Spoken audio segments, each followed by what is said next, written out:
ဒီနေ့အရင် speak out အမေအရာလေးနှစ်ခုပဲအရင်ပြောပါမယ်မင်းအောင်လိုင်းဘက်ကလည်းတော်လေးပြီးသွားပြီပေါ့တော်လေးပြီးသွားပြီ PDF တွေကအလင်းဝင်နေဒဇင်ဦးတို့တခါလဲရှေ့ကျိုးချုပ်ပြီးတော့အဲ့ဘုံလုံးကွင်းထဲမှာ PDF တွေအလင်းဝင်နေပေါ့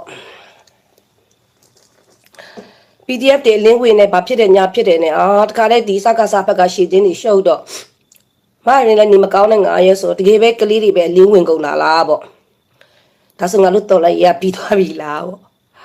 ပြီးသွားပြီလားပေါ့အဲ့ဒါနဲ့စိတ်ညစ်ညစ်တဲ့ဘယ်အမှမကြည့်ပဲနဲ့အရိယတိုက်ရင်မှုများ group ကိုတွားကြည့်လိုက်တော့အိုးတော်လိုက်ရခုမှစမယ်ဆိုတော့တဘောပေါက်တော့မင်္ဂလာပါခင်ဗျာဗိုလ်ကြီး channel မှာကြိုဆိုပါရစေလက်တွေ့ဖြစ်ပျက်တဲ့အခြေအနေသုံးသပ်ချက်နဲ့မြန်မာပြည်သူတိုင်းထိထိုက်တည်တဲ့သတင်းမှန်တွေကိုစနစ်တကျတင်ဆက်ပေးသွားမှာဖြစ်ပါတယ်အဲ့တော့တော်လိုက်ရခုမှစမှာဆိုတော့ခါလီကြကြီးချောတို့ဒီထောက်ပို့နေတဲ့အမခံထောက်ပို့နေတဲ့လူတွေရှိရယ်အမခံဒီတော်လည်းရေးကိုတစိမ့်မမတ်လှုပ်နေတဲ့လူတွေရှိရယ်တော်တော်လေးဇွဲကောင်းပါတယ်အရင်တို့ဇွဲကောင်းပါတယ်ဆိုတာတို့မမိပါဘူးတို့မှလည်းအခက်ခဲကြတဲ့ဟာဒီ UNG ဆိုတဲ့နော်အောက်ကပကဖ MOD တွေရဲ့တချို့တော့မကောင်းတဲ့လူတွေကြားထဲကနေပြီးတော့မှဖောက်ထွက်ပြီးတော့မှလောက်ကြတဲ့လူတွေကိုအရင်ဒီနေ့လေးစား appreciate ဖြစ်တယ်ပေါ့နော်အရင်လဲကျေးဇူးတင်တယ်အရင်လဲအံ့ဩတယ်အရင်လဲလေးစားပါတယ်လို့အဓိကပမာဏအနေနဲ့အဲ့ဒါလေးပြောရှင်းပါတယ်ဘာဖြစ်လို့လဲဆိုတော့အရင်နေမကောင်းတဲ့တောက်ချောက်မှာအရင်ဖုန်းလုံးဝမကြည့်ဘူးချိလိုက်တဲ့အချိန်မှာဒီဘောမရက်ကွက်ကကိုယ့်ရဲ့ဒီအကောင့်တစ်ထဲမှာဒီဘောမရက်ကွက်ကစတင်းစုံနဲ့ရှမ်းတင်းပဲအများဆုံးဒီထဲမှာအများဆုံးဝင်တော့ဗောနော်ချိလိုက်တော့PDF တွေအများကြီးဝင်နေဗောနော်လက်နဲ့တွေနဲ့ PDF တွေဝင်နေဆိုစကားစားပဲပုံနေဖြဲကြည့်တာဗောဖြဲကြည့်တော့ဟာငါတို့လူတွေလည်းမဟုတ်ဘူးဗောနော်စကားစားလည်းအလင်းခဏဝင်တာပဲဝင်နေရပဲ PDF တွေတို့စီကိုအလင်းခဏဝင်နေတာကိုလေကိုတိတဲ့ကလေးတွေများပါမလားဖြဲကြည့်ပြူးကြည့်ဗောနော်တခါလဲပုံယူနေငါပိတ်ကံဖြဲကြည့်တာဆိုတော့ကိုကလေးလည်းမပါပါဘူးတကယ်အဲ့မှာအရင်နဲ့အမှန်တိုင်းပြောရင်ဟာစိတ်တကြတယ်နော်စိတ်တကြတယ်ငါတို့ကတော့မြန်မာပြည်ပြန်မဲ့လမ်းနဲ့ဝေးတယ်ပေါ့နော်နောက်တစ်ခုဒုတိယအချိန်ကျတော့ဒေါအောင်ဆန်းစုကြည်ကိုတို့လုံးဝထုတ်မပေးလာတဲ့ကိစ္စနောက်ဒေါအောင်ဆန်းစုကြည်ကိုလုံးဝထုတ်မပေးဘဲနဲ့ဒီအမေစပင်းနေဖြူနေတဲ့ဒေါအောင်ဆန်းစုကြည် AI ပုံလိုမျိုးကြီးကိုတင်ပြီးတော့မှလူထုကိုစိတ်တကြအောင်ပေါ့နော်လူထုကနေစိတ်တကြပြီးတော့မှလုံးဝခွန်အားမရှိတော့တဲ့အချိန်မှာတော့ဒေါအောင်ဆန်းစုကြည်ကိုလွတ်မဲ့အရှိနေမှာရှိတယ်ဆိုတော့ဒီလိုမျိုးဒီ Facebook media တခွင်ကတော်လိုင်းရေးနဲ့လေကင်းကွာနေတာမဟုတ်တော့ကျွန်မ Facebook media တခွင်မှာကြည့်တော့တော်လိုင်းရေးကိုပြည်သူလူထုကတကြံလောက်စိတ်ဝင်စားအောင်လမ်းရေးဓာတ်စီဈေးကြီးရဲဆိုလမ်း6တကြံတွေကိုစီကားတိတ်ငိတ်စွာလုပ်ပေးတယ်နောက်အတက်အန်ဒီရဲ့အကင်းဆုံးပေါ့နော်အကင်းဆုံးတကြံကိုကျင်းပပေးနိုင်နေဆိုတော့မှမြောက်လိုက်ရအလံထူလိုက်တယ်ပေါ့နော်မြောက်လိုက်ရအလံထူလိုက်တယ်အဲ့အလံရဲ့နောက်ကွယ်မှာသူကတော့အညာဒီတေးနာနေမြေတွေကိုဘုံကျဲတိတ်ခိတ်တယ်အဓိကအညာမျိုးကိုသူအပီပြန်ရအောင်လုပ်တယ်ပေါ့နော်တို့တကြံလမ်း6တကြံတွေရဲ့နောက်မှာပေနေတဲ့လူအုပ်ကြီးရှိရပေါ့နော်ဒါပေမဲ့လူတွေကလည်းတကြံဆိုရင်ခွေးလုံးပွဲတောင်ကြည့်ရှင်တယ်ကျွန်တော်တို့မြန်မာလည်းပွဲငတ်တယ်လေမြန်မာတွေကလည်းပွဲငတ်တယ်ဒီအချိန်မှာခွေးလုံးနေရင်တော့မပွဲဆိုပြီးတော့မပေကြီးဆိုထားကြည့်ရင်ကြည့်မယ်ဆိုတော့လူတွေကဝုန်းထအုံထလောက်တာပေါ့အဲ့လိုဝုန်းထလောက်နေတဲ့ဂါလာတဂါနာမှာမြစ်ဆုံပါသွားတယ်ဆိုလို့ကျွန်မလိုက်တစ်ခါထားလွှဲလိုက်တယ်နော်မြစ်ဆုံကတော့ပြီးသွားပြီတန်ဖြစ်သွားပြီပေါ့နော်တရင်သားကြီးလည်းဒါဘာမှလုံးမပေးနိုင်တော့ဘူးဆိုတော့အဲ့လိုနဲ့ကျွန်တော်ကြည့်လိုက်တဲ့အခါကျတော့ကျွန်တော်စိတ်ထဲမကြည့်ရှင်တော့ဘူး Facebook ကိုမကြည့်တော့ဘူးဒီနေ့က Facebook ကိုမကြည့်တော့ဘူးဒီဘောမရက်ကွက်ဘောမုံရက်ကွက်ကငါတို့ PDF တွေပြီးသွားပြီတန်ဆိုတော့မကြည့်တော့စိတ်သက်ကြလို့ခဏတော့မှတုံးဆိုတော့ကြည့်လိုက်တော့တရင်ပုံများအဖွဲ့ဆိုတဲ့အဖွဲ့ကနေမှတယောက်နဲ့တယောက်ပြောနေတဲ့ဟာတွေကိုကြည့်လိုက်တော့ဟာအဲ့ဆိုတော်လိုက်ရခုမှစမှာဆိုတော့ဘာဖြစ်လို့လဲဆိုတော့ဒီတစ်ခါအလဲအပြူကြားတဲ့ကချစ်လေးပြန်ထွက်လာမဲ့ပုံစံမျိုးဆိုရင်တော့ဒါအရင်အတွက်ကပို့ပြီးတော့မှလေအားဖြည့်ပေးဖို့ speed out ပေးဖို့ခွန်အားရှိအောင် energy မွေးပါမယ်မြေပြရဲဘော်တွေလည်းဒီထက်ရှည်တန်လုံးဒီထက်စီပပေါက်ဒီထက်ပို့ပြီးစီလုံးနဲ့တစုတစည်းတဲ့ပြန်ထွက်လာပြီးတော့မှတရင်သား EAO တကယ်အတုံးကြတဲ့ EAO တွေနဲ့တွဲပြီးတော့မှ ရွှေလက်တွဲမြဲပြီးပြန်ထွက်လာမယ်ဟေးဆိုရင်ဒီတစ်ခါကုန်းယုံထားလိုက်တဲ့အယုံကအောင်မြင်မှုပန်းတိုင်လဲရောက်သွားနိုင်တယ်လို့ဒါအရင်မြင်တယ်ပေါ့နော်အရင်မြင်တယ်လို့ပြောတာနော်နောက်တစ်ခုကကြတော့ဘာကိုမြင်လိုက်လဲဆိုတော့တော်ဇွဲကောင်းတာပဲတကယ်နော်တကယ်ကိုဇွဲကောင်းတာအရင်တို့ဒီကြည်နေတဲ့ live ပေါ်မှာကြည်နေတဲ့လူတွေဇွဲကောင်းပါတယ်ဆိုတော့ပြင်းအောင်ပြင်းနေတယ်လေတကယ်ပြင်းတာနော်အရင်တို့ကမှနေမကောင်းတဲ့ချိန်ရှိတယ်ဖြားနာတဲ့ချိန်ရှိတယ်စိတ်တကြတဲ့ချိန်ရှိတယ်စိတ်ညစ်တဲ့ချိန်ရှိတယ်ဒါတော့ကကောင်းကောင်းစားနေရတဲ့နေရာနေတော့မှစိတ်တကြတယ်စိတ်ညစ်တယ်စိတ်ဆင်းရဲတယ်နော်ဒီလိုအချိန်မျိုးတွေရှိတယ်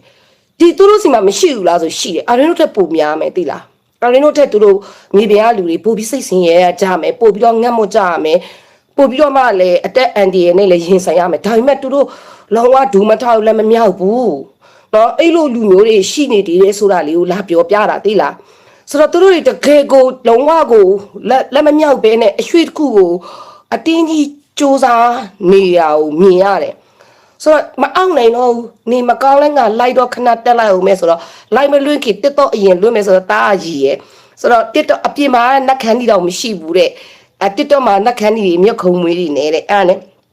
နက်ခမ်းကြီးစုံမဲဆိုနက်ခမ်းကြီးကလည်းကုန်နေအဲ့ဒီ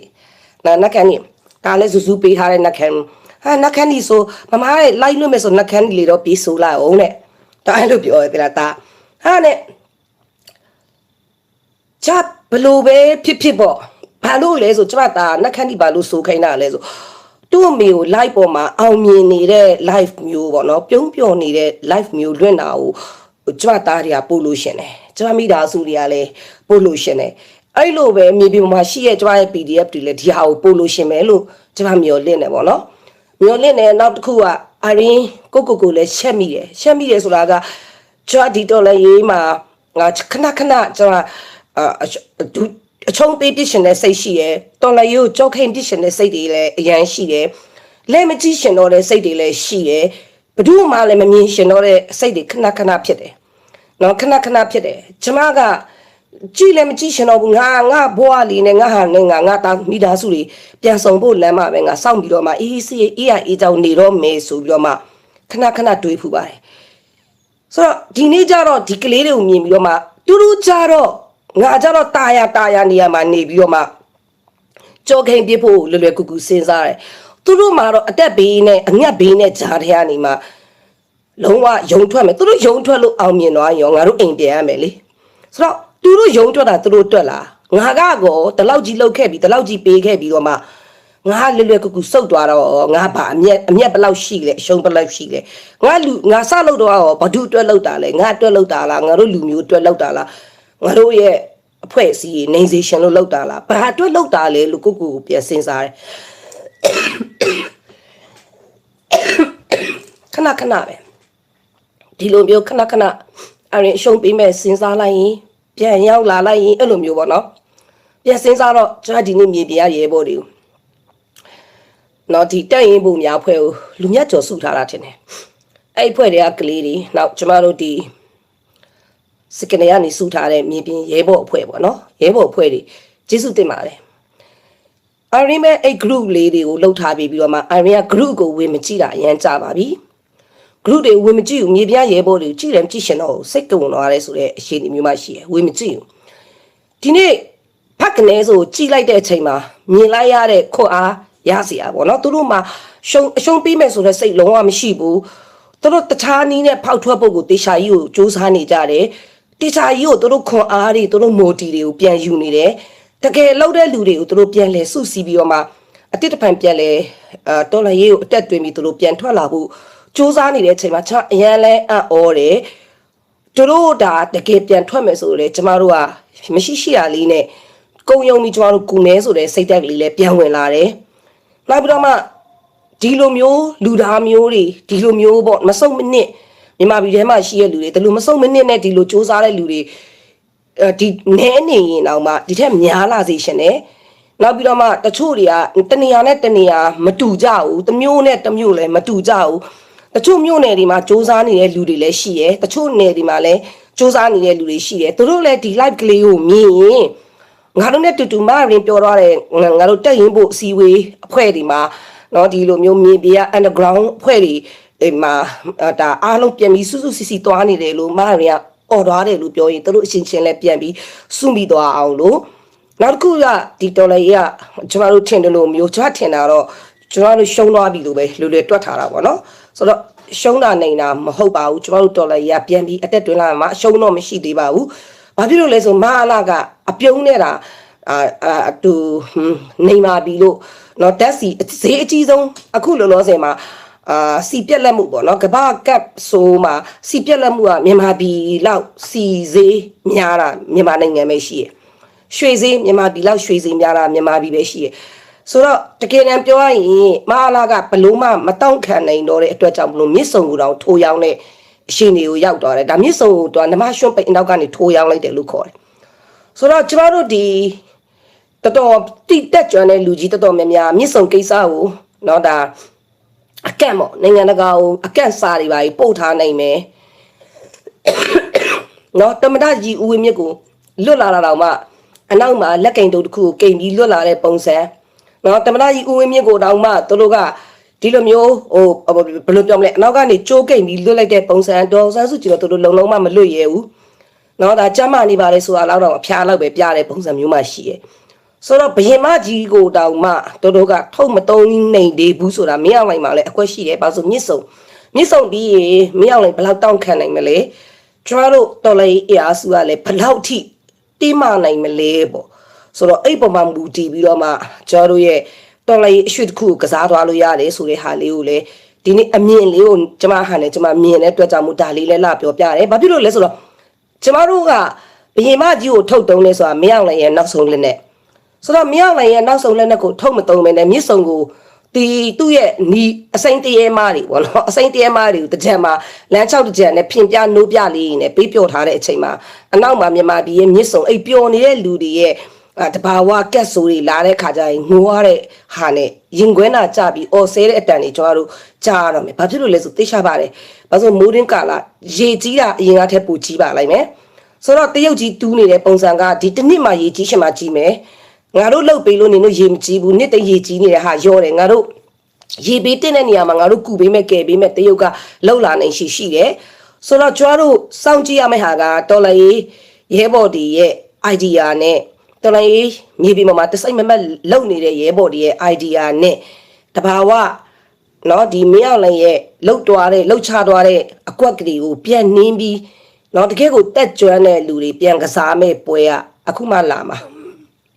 ဆိုတော့အခုမှလာမှာဆိုတော့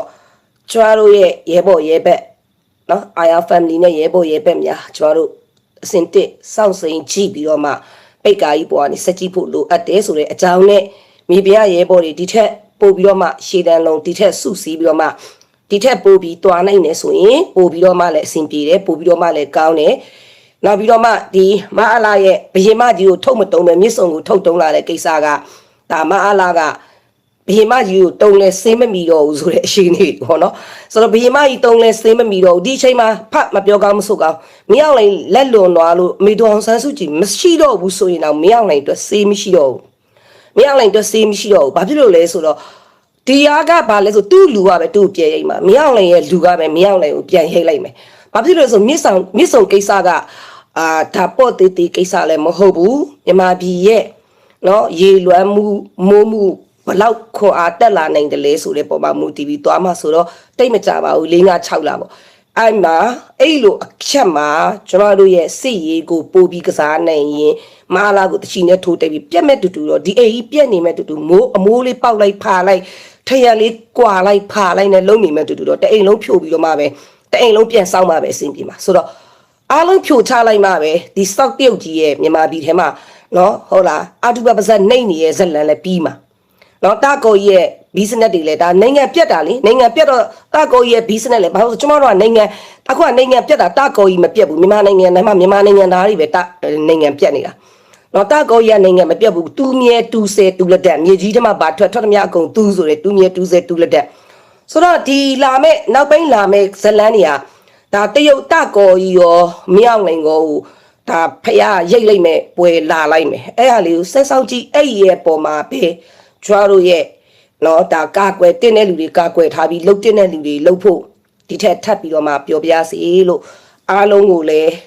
ဒီနေ့ လာနှုတ်ဆက်ရင်းနဲ့ဒီညအတွက်တော့ဒီလိုပါပဲနောက်ကျမတို့ရဲ့ Aya family များအတီးတတီးနဲ့နေပါကျမတို့ထွက်တဲ့အချိန်ကျရင်ကျမတို့ထွက်ပါမယ်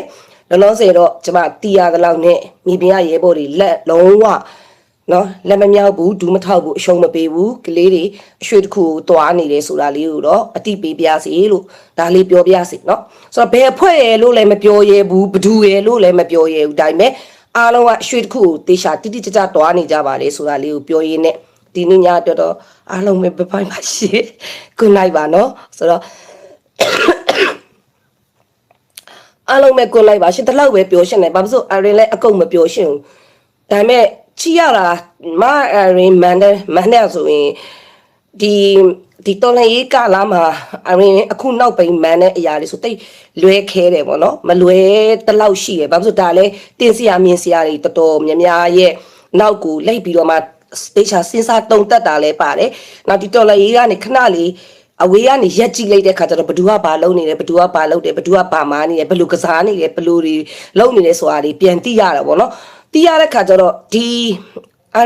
အားရင်းထင်တာတော့ဒီဟာပေါ့နော်ဟွာတော့မကြော်ပါဘူးเนาะဘာလို့ထင်တာတော့ရှစ်လဘိန်းတော့မကြော်ဘူးရှစ်လဘိန်းတော့မကြော်ဘူးအထူးအခြားအပြောင်းလဲတစ်ခုထွက်လာလိုက်မယ်လို့မြင်ရတယ်ဒီကြားထဲမှာကျွန်တော်တို့အားကိုးရတဲ့အေးအေးလဲတမျိုးတမီပြန်ပြောင်းလာမယ်ကျွန်တော်ထင်တာတော့ဒါချမ်းကရင်မအစဒီတရုတ်ကြီးရဲ့ဝါမျိုးထားမှုကိုရှမ်းကရင်ကရှင်ကငင်ငင်လက်ခံနေမှာတော့မဟုတ်ပါဘူးဆိုတော့ဘာဖြစ်လို့လဲဆိုဒီအချိန်မှာတရုတ်ကြီးကရှမ်းပြည်နယ်မှာတော့မှပေါ်တင်ဒါအလန့်တွေပါလာစိတ်နေမိတွေပါလာတက်မှတ်တယ်ကရှင်မှာဆိုလဲတရုတ်လန့်နေကြီးပဲနော်တရုတ်ကြောက်ဝင်းဆိုရောတရုတ်တွေကြီးပဲဗမာတော်မှမရှိပါဘူးဗမာမကြီးလည်းတရုတ်စာတင်လို့တော်တော်များများအဲ့လိုတွေဖြစ်ကုန်ပါပြီဆိုတော့ကျားတို့တကယ်တမ်းပြောရရင်ကရှင်မှာလည်းကရှင်လူမျိုးကြီးတဲ့စိတ်ရှိရယ်ရှမ်းမှာလည်း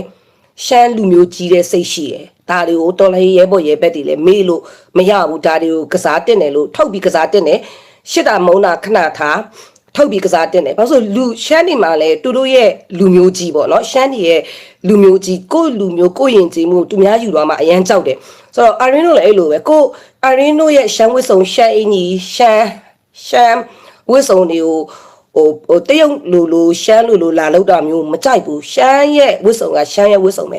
ရှမ်း28မျိုးရှိရဲ့28မျိုးလုံးမှာဝစ်စုံသူ sorry 38မျိုးမျိုးတူဝစ်စုံနဲ့တူမျိုးနဲ့တူရှိပြီးသားဆိုတော့ကိုရိုးရာကိုတလေကိုရဲ့ဟာကိုတရုတ်ကြီးကတကြံမှာလာပြီးရောသမားမွေနေတာကိုတရုတ်တွေကတိတ်ကြိတ်တဲ့ထင်မှလဲရှမ်းတွေကတိတ်သဘောကျတဲ့ထင်မှလဲမပါဘူးအဲ့လိုပဲကရှင်ကလည်းသူတို့ရဲ့ကရှင်ယဉ်ကျေးမှုကိုတရုတ်ကကရှင်မကတယ်လို့နဲ့ခါလေကရှင်ဝစ်စုံကြီးဝစ်ပြီးတော့မှကော့လန်ပြေနော်ကော့လန်ပြေကနေတဲ့ကရှင်ယဉ်ကျေးမှုကိုဖျက်ဆီးနေတဲ့အားကိုလေသူတို့အနေနဲ့ဒါဂျေနတ်မှုတစ်ခုတော့ထဲမှာတော့မပါဘူးဆိုတော့တရင်သားတွေရဲ့ငကိုအမြုံစိတ်ထဲမှာရှိရဲ့ကိစ္စဘာလဲဆိုတော့လူမျိုးကြီးဗမာတွေကြီးပဲလူမျိုးကြီးရများထင်နေလားအရင်တော့ကဦးအောင်စီကခစ်တို့ဟိုရှစ်ခစ်တော့ဗမာလူမျိုးတွေပဲလူမျိုးကြီးရဲ့လို့တွက်တာ no တရင်သားတွေလူမျိုးကြီးရင်ပိုခတ်တယ်ဆိုတော့အကုန်လုံးကလူမျိုးကြီးတယ်တရုတ်ဝါမျိုးတဲ့တန်မခံနိုင်တဲ့အတွက်တဒံနဲ့တပိန်နဲ့ထွက်လာဖို့လိုအပ်တယ်ဆို speed hour မဲ့ဟာကပါလဲဆိုလို့ရှိရင်တရင်သားကရှင်ကလည်းငါတို့ကရှင်ပြည်နယ်ကိုတရုတ်မမျိုးဖို့အရေးကြီးရယ်ရှမ်းကလည်းငါတို့ရှမ်းပြည်နယ်ကိုတရုတ်မမျိုးဖို့အရေးကြီးရယ်ဆိုလို့ရှိရင်အားလုံးတပေါင်းနဲ့ထွက်လာမယ်ဆိုလို့ရှိရင်တော့ automatic တရုတ်ကမာလာကိုတည်မဲ့လန်တလန်နဲ့ထွက်လာလိုက်မယ်အဲကြတော့အဲ့လမ်းမို့ပဲတပြိန်နဲ့6နိုင်ကြပါစေအားရလဲအိမ်မြင်ပြန်နိုင်ပါစေအားလုံးနဲ့တူတူကျွန်တော်တို့ပျော်ပွဲရွှင်ပွဲတူပေါ့နော်တပြိန်နဲ့ပျော်ရမယ်ပွဲမျိုးလဲမြင်မြန်ရပါစေလို့ပြောရင်းနဲ့ဒီညအတွက်တော့ဒီလောက်ပဲပါနောက်မြေပြင်ပေါ်ကရဲဘော်လှုပ်ရှားနေတဲ့ရဲဘော်တွေကိုလည်းလေးလေးဆဆ respect ပေးတယ်နောက်ပြီးတော့မှတာတီးယားနိုင်ငံရောက်နေတဲ့ဝင်ကြီးဝင်ရှိဝင်လီတွေတော့မပါဘူးနော်ဆိုတော့ခိုးနေတဲ့ခိုးမကြီးလည်းမပါဘူးဆိုတော့ appreciate ဖြစ်တယ်မရင်းတို့ဒီနေ့နည်းနည်းလေးတိရနဲ့ speed out ပေးတယ်ခွန်အားလာပေးတယ်နောက်ပြီးတော့မှဒီတရင်သားတွေရဲ့အညာလေးကိုလည်းနည်းနည်းပြောပြပေးတယ်ဆိုတော့ကရင်မှာလည်းကရင်ရဲ့လူမျိုးကြီးရှိပါတယ်ရှမ်းမှာလည်းရှမ်းရဲ့လူမျိုးကြီးရှိရယ်ရှင်းမှာလည်းရှင်းရဲ့လူမျိုးကြီးရှိရယ်ဒါကြောင့်ရှင်းလူမျိုးကြီးကြီးလားမကြီးလားမသိဘူးနော်တောင်ပေါ်ရှင်းတောင်အောက်ရှင်းနော်ဟုတ်လားထိထိန်ရှင်း ကျွန်တော်ရှင်းတော့မှကွဲနေလို့ဖျားเจ้าမတော်မှာငါဘာရှင်းတူကဘာရှင်းဆိုမရင်တို့စီယုံကြီးကိုတော်တော်ပြောယူရတယ်ဒါရှင်းမှလည်းတို့ရဲ့လူမျိုးကြီးရှိပါတယ်ရှင်းအားလုံးပေါင်းရင်ရှင်းတစ်ခုတည်းပဲဆိုတာမျိုးတူတူတီးဖို့လိုအပ်တယ်လို့ရှမ်းအားလုံးပေါင်းရင်ရှမ်းတစ်ခုတည်းပဲဆိုတာလည်းတီးဖို့လိုအပ်တယ်ကရင်တူခရစ်ယာန်ကရင်ရှိရဗုဒ္ဓဘာသာကရင်ရှိတယ်နော်သကောကရင်ရှိရကရင်မျိုးစုံရှိရဒါပေမဲ့ကရင်မှာလည်းကရင်ကကရင်ပဲဆိုတာတီးလို့ရှိရင်တော့ကျတို့အစဉ်ပြေတဲ့အရွှေ့တစ်ခုသွားလိုက်ပါမယ်အေးလိုအားလုံးဒီကရှင်သူတို့ရဲ့အမြုံစိတ်တွေထွက်လာဖို့အတွက် key point တစ်ခုပဲလို့တယ်အဲ့ key point ကတော့ဘာလဲဆိုတော့မြစ်စုံရဲ့ key point ပါပဲဆိုတော့မြစ်စုံမင်းအောင်လည်းမြစ်စုံကိုခိုးရောင်းတဲ့ကိစ္စကမင်းအောင်လည်းကသူ့လူသူ့ကိုပြန်တက်အောင်လုပ်တဲ့ဇက်လန်ပဲဆိုတော့ကျမတို့လှုပ်ရှားလာမလို့ဘူးUG စောက်တုံကြလို့မင်းအောင်လည်းကောင်းတော့မှမဟုတ်ဘူးဆိုတော့မြစ်စုံကိစ္စကတကယ်ပြဿနာတက်လာရင် business လုပ်ငန်းရှင်တွေစီးပွားရေးလုပ်ငန်းရှင်တွေတရုတ်ခရိုနီတွေနော်တရုတ်ခရိုနီနဲ့ပေါင်းနဲ့မြန်မာပြည်မှာခရိုနီအကြီးဆုံးညာဘယ်သူဖြစ်မှထင်လဲစစ်တပ်ဘက်ကစစ်ဗိုလ်တွေနေရှိဦးတို့လိုမျိုးပေါ့နော်အဲ့လိုမျိုးစစ်ဗိုလ်တွေနဲ့စစ်ဗိုလ်ခရိုနီနဲ့တရုတ်ခရိုနီပဲမြန်မာပြည်မှာကြီးစိုးတာလေဆိုတော့ဒီတစ်ခါခရိုနီတွေပြိုမဲ့ပွဲဆိုတော့ခရိုနီဆိုတာနှစ်စားပဲရှိရမြန်မာပြည်မှာခရိုနီနှမျိုးပဲရှိရအများကြီးမစင်စားစရာမလိုဘူးခရိုနီနှမျိုးပဲရှိရတစ်မျိုးကတရုတ်နဲ့ຫນွယ်တဲ့စီးပွားရေးတရုတ်နဲ့ပတ်သက်တဲ့စီးပွားရေးမှန်တယ်များခရိုနီပဲစစ်တပ်နဲ့ပတ်သက်တဲ့စီးပွားရေးမှန်တယ်များခရိုနီပဲဆိုတော့တရုတ်ခရိုနီနဲ့စစ်စောက်တက်ကြီးရဲ့ခရိုနီနှစ်ခုပဲရှိရဲ့အဲ့ခရိုနီနှစ်ခုလုံးမျက်ဖြူစိတ်မဲ့လမ်းကတလမ်းပဲရှိရဲ့နော်အဲ့ဒါတဘာဝကြီးရိတ်တာနဲ့အားလုံးဖျားချစ်ကိုတိတ်မြစ်တာပို့မင်းအောင်လည်းဆဲနေမဲ့စားမင်းအောင်လည်းကျမ်းပါပါစေရှမ်းသားပါစေမင်းအောင်လည်းကျမ်းပါပါစေရှမ်းသားပါစေနော်မြန်မာပြည်ကိုဒီလိုဒုက္ခရအောင်လုပ်တဲ့တရုတ်ကြီးလဲသူတို့တရုတ်ပြည်ရေမမြုပ်ပါစေနဲ့ရေမနစ်ပါစေနဲ့နော်တရုတ်ပြည်ကျမ်းပါပါစေရှမ်းသားပါစေကတ်ဆိုးတွေကိုဗစ်လိုမျိုးကတ်ဆိုးတွေတရုတ်ပြည်မှာထမထွက်ပါစေနဲ့ဆုတောင်းပြီးလိုက်ထလာလိုက်မယ်နော်ဆိုတော့ကျေးဇူးတင်ပါတယ်အဲ့ဒါလေးလာပြောရင်းနဲ့ကျွန်တော်တို့ရဲ့ဒေါ်လာရေးကအခုမှဆုံးရှုံးသွားပြီတချို့အန်တီတွေကလာပြောတယ်အရင်မနေတော့ဘူးရှုံးသွားပြီအရင်ကိုတွေကလည်းရှုံးသွားပြီတွတ်တာမဟုတ်ပါဘူးအခုမှအပေါ်ကအကိန်းကိုအောင်မြင်နေတဲ့အကိန်းကိုခုတ်လိုက်မှအပေါ်ကနေမတက်တက်ဖြစ်နေတဲ့အကိန်းကိုခုတ်လိုက်မှအညွန့်တွေဝေပြီးအတက်တွေအများကြီးတက်လာပြီးတော့မှလုံးဝကိုရေလောင်းပေါင်းတင်ဒီမိုးတွင်းမှာရေလောင်းပေါင်းတင်ပြီးမျိုးစုံထွက်လာမယ်အတက်အလက်တွေထွက်လာပါလိုက်မယ်လို့ပြောရင်းနဲ့ဒီညအတွက်တော့ကျွန်တော်တို့မျောလင့်ချက်မြန်မာချက်ပန်းတိန်ကလေးအရွက်ကလေးတွေအဖူလေးတွေထွက်လာတာမြင်ရတာဖြစ်တဲ့အတွက်လာပြောပါတယ်စစ်ခွေပေါ်မတွေဖက်ကကျွန်တော်တို့ PDF တွေအလင်းဝင်ပါတယ်အာတာဖြေနေတာကျွန်မလည်းချိန်တတ်ပါတယ်အလင်းဝင်နေဆိုလဲဆက်ပြီးတော့မှအေးအေးဆေးဆေးနေပြီးတော့မှတကြံပွဲပြီးရင်နောက်ထပ်တည်င်းကျွတ်ပွဲတို့ဘာပွဲတို့ညပွဲတို့ဆက်လုပ်လိုက်အောင်နော်ဆိုတော့အဲ့ဒါလေးလာပြောရင်းနဲ့ everybody ပဲ contact ပါရှင်